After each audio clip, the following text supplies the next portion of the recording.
So, hello guys, kamusta pala kayo? Pasensya na kung ngayon lang ako nakapag-upload ulit dahil masyadong busy. Kaya ngayon lang ulit nakapag-upload.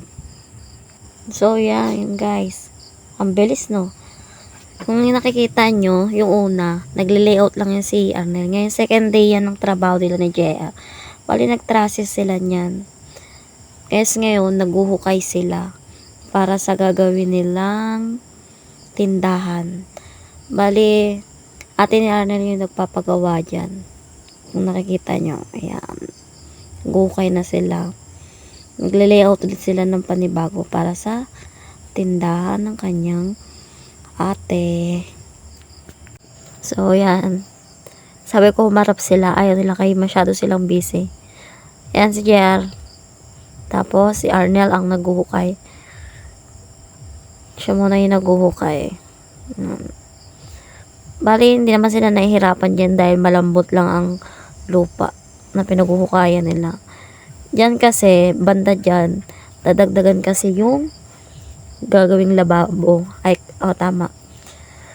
Yun, kung makikita nyo, kulang na lang yan ay bubong. Nakikita nyo, may mga batang naglalaro. Busy sila. Busy din sila. May kanya-kanyang ginagawa. Actually, kami nagbe-video kay kami. Kumakanta lang unang ate niya. Hindi ko pwedeng ipadinig ang music dahil baka makopyright ako. Bawal kasi yun. At pagkatapos naman, ay may dumating akong parcel.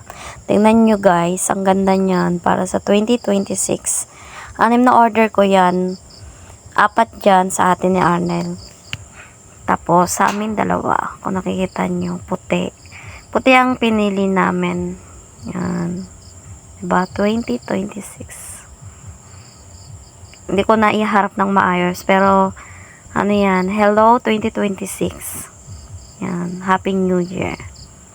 Para sa gagamitin namin sa New Year.